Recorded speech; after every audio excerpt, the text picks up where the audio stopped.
Hey everyone, this is Ken from Nippon Bro. How's it going? Are you guys starting a YouTube channel anytime soon? Maybe end of 2020, or you're gonna make it your New Year's resolution for 2021 to maybe start one?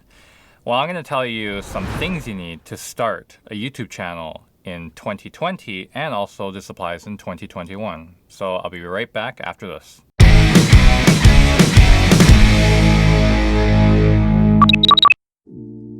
Hey, welcome back everyone. So basically, I just wanted to give you a little bit of context before I kind of go on and talk about some of the stuff that you need.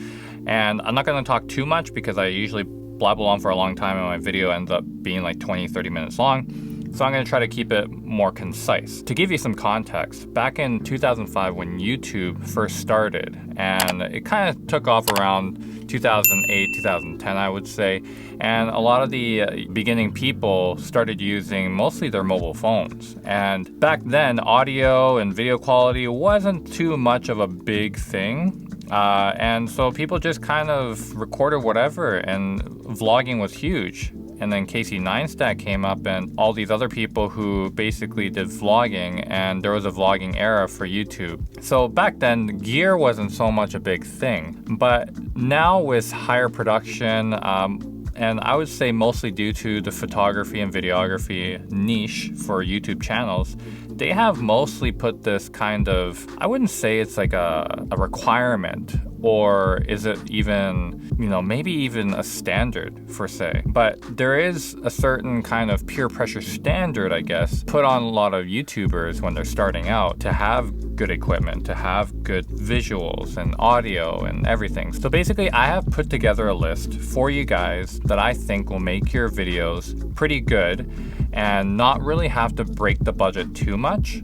But again, this is totally up to you to what you want to use, and you can choose whichever one. I'm going to give you some options so you can kind of go look and see. And also, all the items that I talk about today are linked in the description below, and all these links are affiliate links, so I just want to make that clear. And also, affiliate links don't cost anything extra to you, but it does help me out a lot because it does give me a percentage of the sale when you do buy from the link down in the description below. So anyways, let's actually get to the equipment and some of the accessories, even softwares that I recommend for beginner YouTubers to start using. All right, so first up is the camera, obviously. So camera is a very important thing, and I think if you do have the budget, then you can invest in a pretty good camera, like a full frame camera. But if you don't, and you're kind of tight on budget, or you might not even think that you want to invest that much into YouTube because you don't know if you're going to make this a full-time thing. Halfway through, a lot of people do kind of give up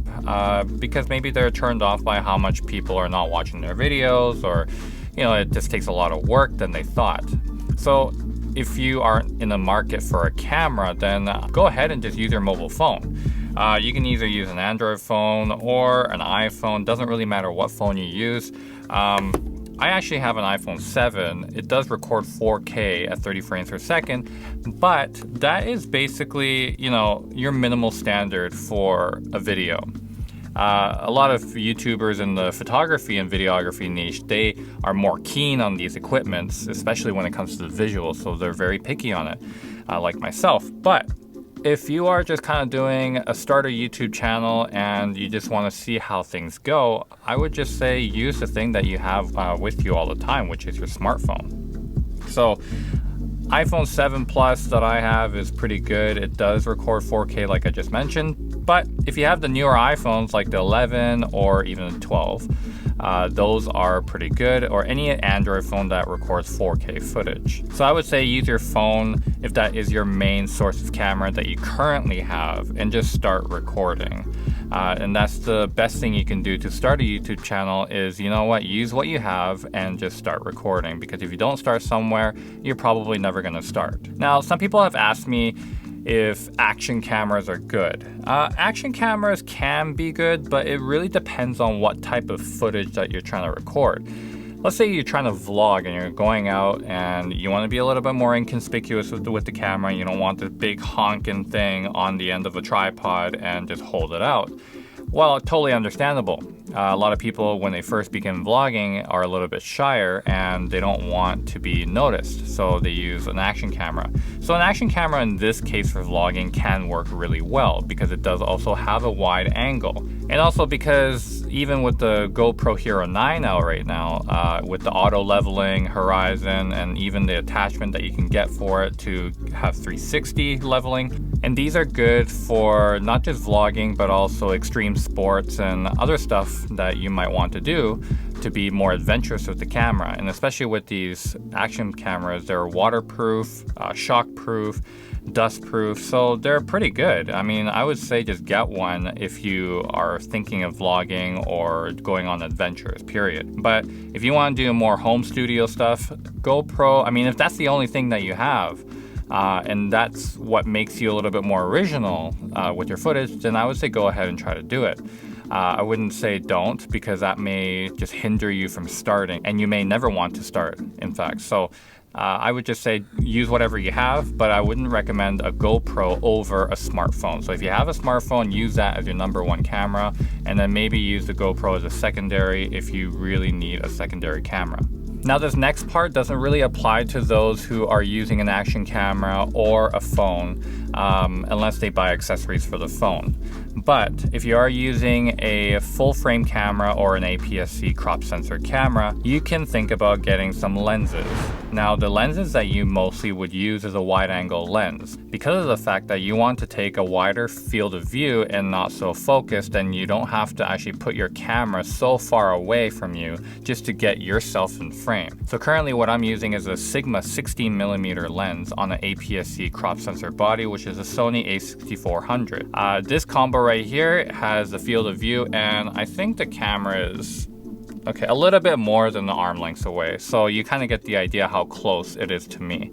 And it still catches a lot of the surrounding and as well as myself, and creates a little bit of depth of field because the lens itself has a very shallow depth of field. Now also, I do want to let you guys know that 16mm that I have currently is a prime lens, meaning it doesn't zoom. So 16mm is all it has.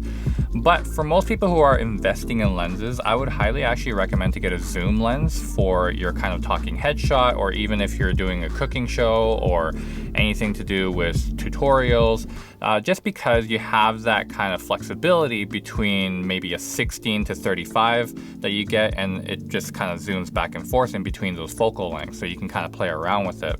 Especially if you want to do a little bit of B-roll and showcase some other kind of close-up angles, then you can actually just take your camera off your tripod and then to be able to kind of shoot some B-roll with it and zoom in to get those detailed shots. For myself, I use prime lenses. I don't really have too many zoom lenses, only because prime lenses give you better, crisper, and sharper images for photo and video. But you lose that flexibility of being able to zoom into something when you see something and you're kind of too far away from it, and you just want to be able to stand in that one spot and zoom right in. But with the prime lens, you're gonna have to run to it or run back, or kind of change the distance of how close you are to an object by walking, physically walking. So that is, I guess, to some people it may be annoying. To other people, they like it. They like the fact that they have to move around. It forces them to take that extra couple steps forward to get that angle, or take a couple steps back to be able to get a different angle. All right, next up is lighting. Lighting is huge, and a lot of people dismiss it, and I highly recommend that you don't. And if you are to invest in anything, lighting would be something that you want to invest in. And currently I have a Godox light right here, and you can kind of see it's I believe this is a 90cm softbox. I'll link again everything in the description below. And Godox VL150, so that is my main key light. So this is kind of lighting up the entire scene for me. I'm only using one light, I'm not using anything else, and this is pretty sufficient. Also, I do have a couple of accent lights, and these accent lights kind of give you a little bit of separation from the background. So currently I'm wearing a white t-shirt, which theoretically a lot of filmmakers say don't use white t-shirts if you are wearing one, just because it can overexpose really easily. But I'm in a controlled kind of dark room here, so I basically can wear white because it gives me separation from the background. But if you are outside, wearing white can be a little bit hindering for your exposure. But if you want even more separation, let's say I did wear black. Now, if I wore black, then I kind of start blending in with the background. So actually, let me show you quickly what it actually looks like.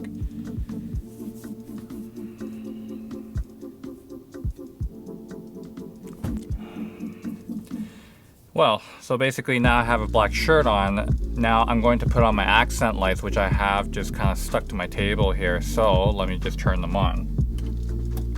So as you can see, now I have the back lit. So the black now turned into a blue and kind of a reddish kind of tone here. These are kind of just the signature colors that I have on this channel. But again, because I'm wearing black, it gives me a little bit of separation on the background, so you can kind of tell the difference. These are just optional things. Like if you are a similar kind of environment like I am, and you have a same type of setup, then you can kind of have accent lights. But if you're doing more of a broader perspective of a kind of a framing, and you're not really sitting at a table or anything like that, then you don't really need these lights, and you can just use natural light or a bunch of kind of key lights and soft boxes to be able to light the scene evenly. Okay, let me change back into my white shirt. Whew. Wow. Magic of cameras. Now also with lighting, there are other different types of lights out there that you can use. A lot of people use Aperture 120D Mark II, and those are very, very famous. I mean, a lot of YouTubers use them, and the Godox VL150 is cheaper, and it's actually more color accurate than the Aperture. So it really depends. If you have Aperture, and they're a really, really well-known brand, and of course I'm using their MC lights for accent lights, so I do trust them. It's just that the price with kind of the specs of getting more true light, because this is a 5600 Kelvin, which mimics daylight, and I kind of wanted that as much as possible. So I needed the most color accurate so my skin tone doesn't get too kind of manipulated when I do post-production work.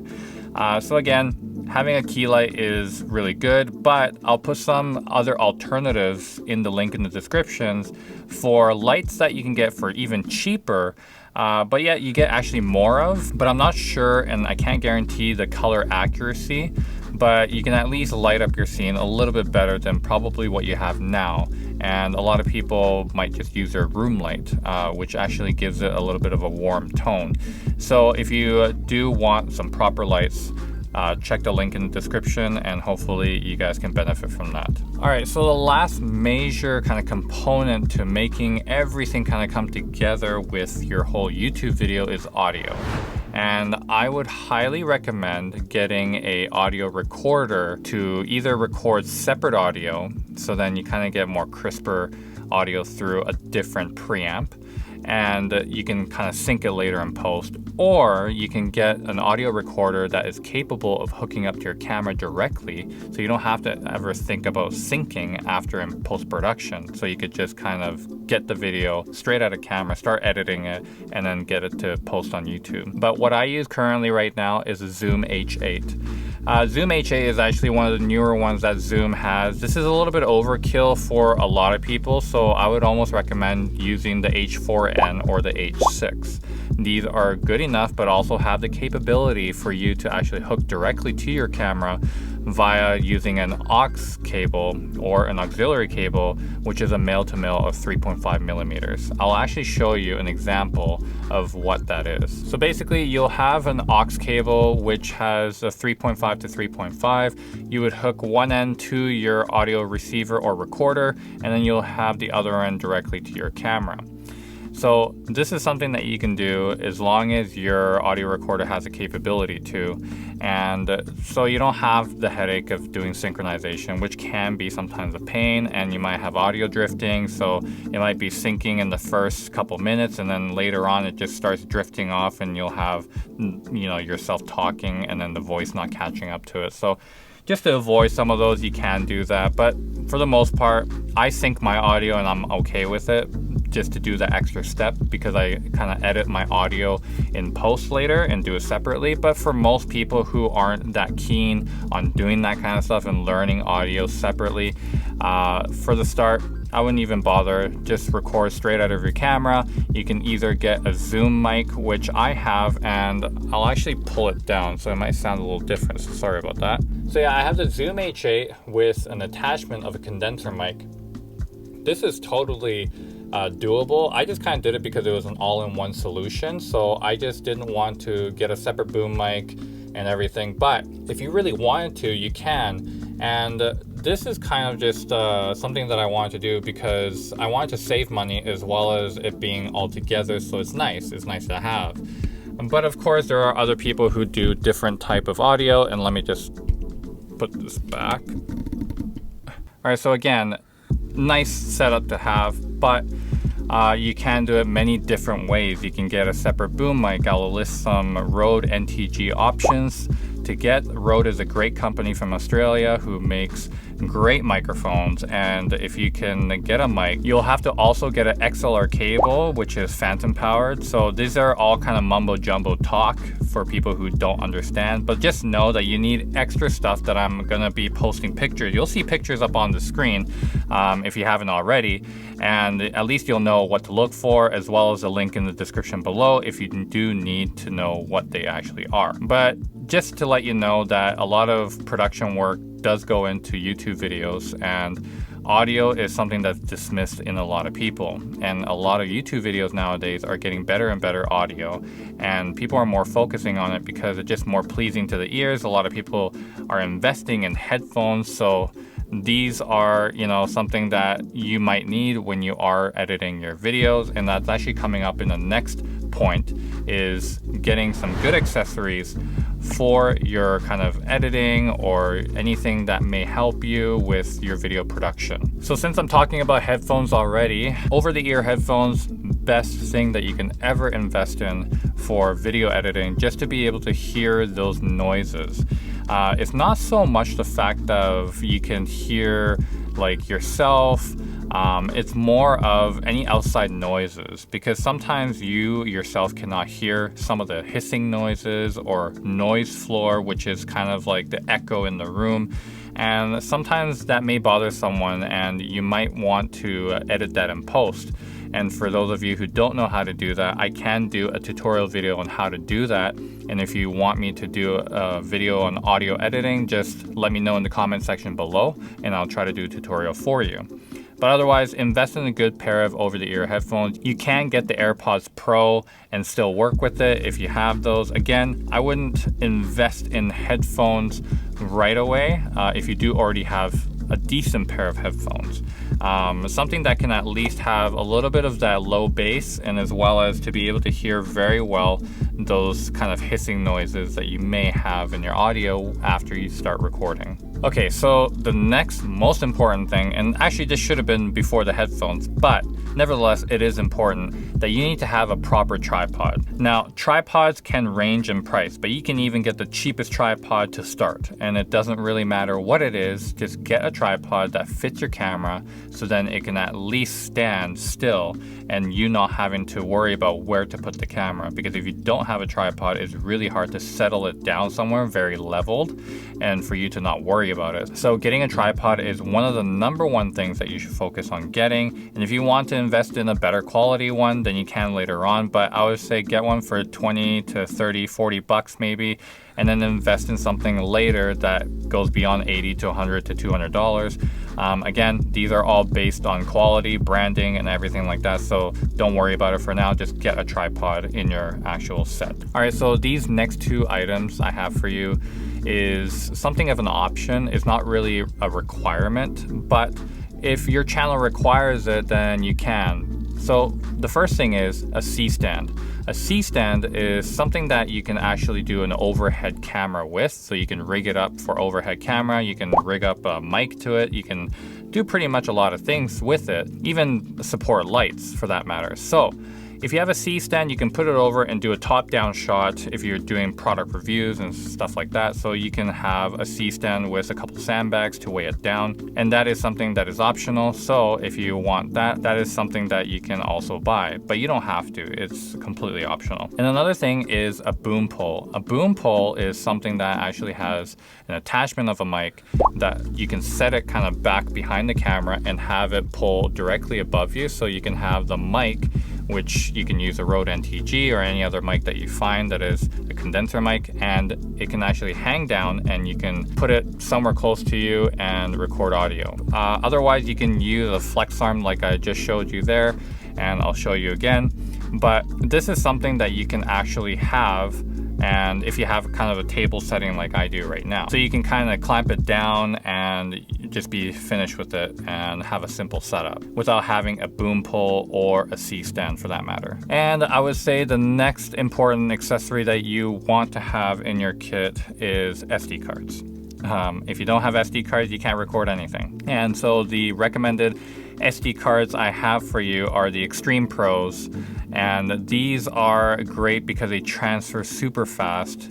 So when you do record and or even if you're taking pictures for that matter, it doesn't really lag in between taking photos or in between taking videos. Also, when you are transferring it and offloading it onto a hard drive, it goes above 100 megabytes per second, so you don't have to wait that long for transfer. So that is saving time, saving money, and just easier to start editing right away. So I would recommend having really good quality SD cards. And if your camera takes CFast cards, these are really expensive. I wouldn't even try buying them if you're not really serious about photography and videography, but if you can afford it, sure, why not? They're better cards, they're faster, and they're better quality. They'll last longer as well. But SD cards, I mean, some people use them for years and never had an issue with them. And you know, you might have a bad batch here and there where it might crap out after a couple months, but that's why you want to invest in these, and I at least have 5 or 6 of them around just in case one goes bad, and I'll always have them in my bag. Alright, so we're getting close to the end here, and one of the last categories I have for you is editing software. So editing software, it really depends on your preference, or maybe you want a free one and you don't want to pay for an editing software and you don't want to invest. So I totally understand. iMovies is something that comes free with most of Apple's products. So if you have iMovies, it's totally free. You can actually edit on there. You can even edit on your phone for that matter and just post it through YouTube Studios. But another free software that I recommend for any Windows, Linux, or Mac users is OpenShot.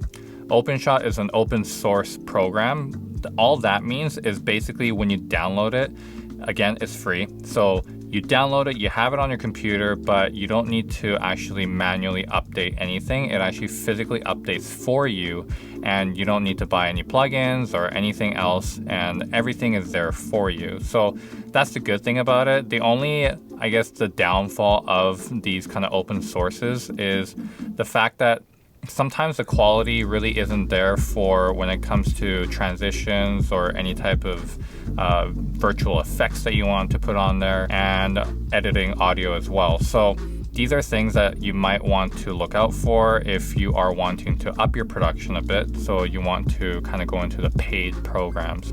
And the first paid program that I recommend is Final Cut Pro 10, which is personally what I use, just because it has a lot of third-party plugins that you can download, and you can be flexible with who you want to use for plugins. And if you want to use something that is a little bit better in terms of getting plugins kind of all-in-one inclusive, is Premiere Pro. So if you have Adobe subscription for Lightroom and Photoshop, you most likely can get the Premiere Pro version if you have the Creative Cloud all-in-one. But if you want to pay separately for Premiere Pro, you can if you wanted to, and it includes a lot of stuff. For me, I used to use it, but it's a little bit slow on my computer, as well as the updates on it. It doesn't really benefit my computer for much, and you really need to have the top of the line specs to be able to export and render footage to be able to take advantage of that high performance. But otherwise, Premiere Pro is actually really good for video editing. Now, last but not least, DaVinci Resolve is something that a lot of people use. And actually, Hollywood uses DaVinci Resolve a lot when it comes to color grading.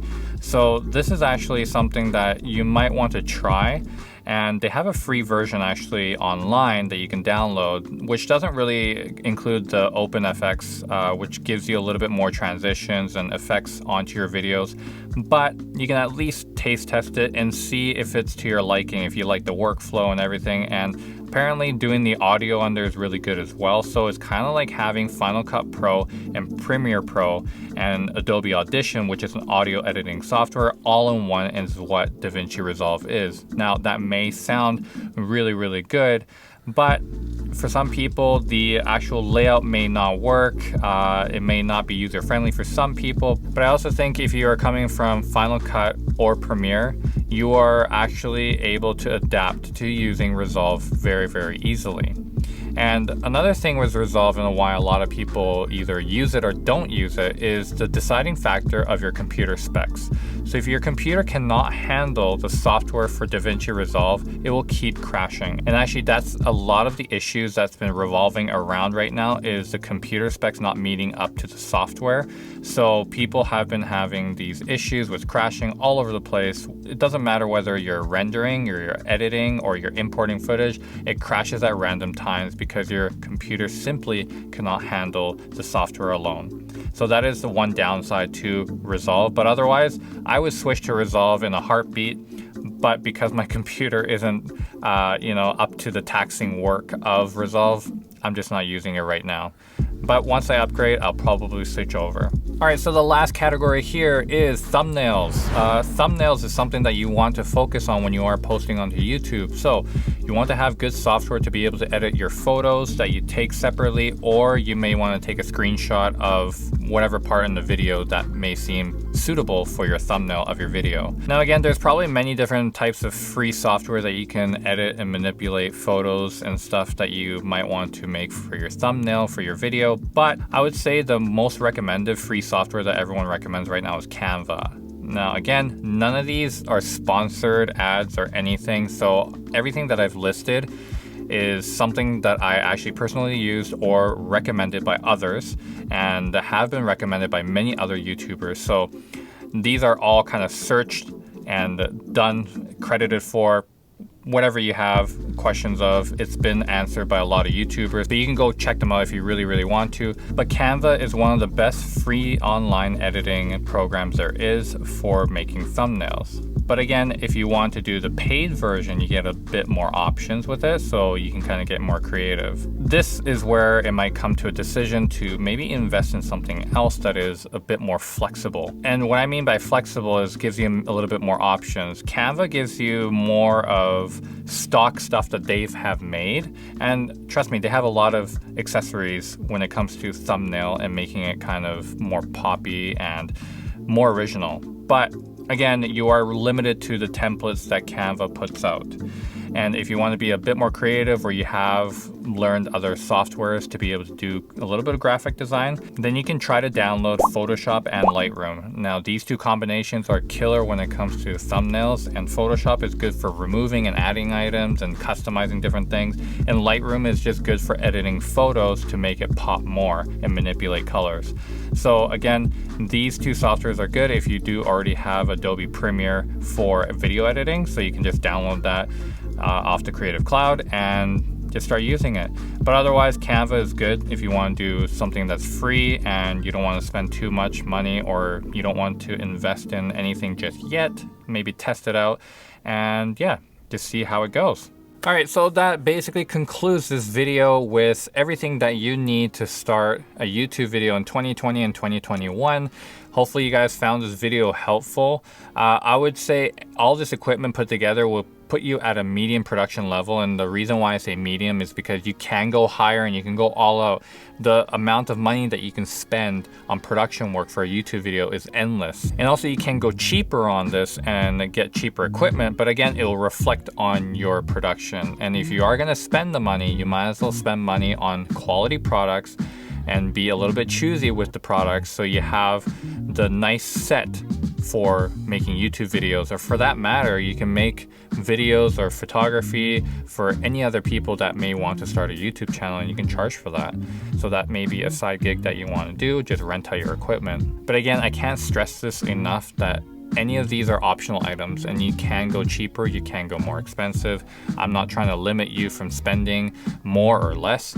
It's just, I recommend these items, and these are the items that I started off with, and I just had a certain budget to work with. So if your budget is not in my range and it's a little lower, then again, I have the link in the descriptions below for cheaper options. But again, this is why I gave free options for softwares, because not a lot of people want to invest right away in softwares and maybe never use them again. And also, if you guys want a little bit more tutorials on editing videos for your YouTube channel, comment down below and let me know.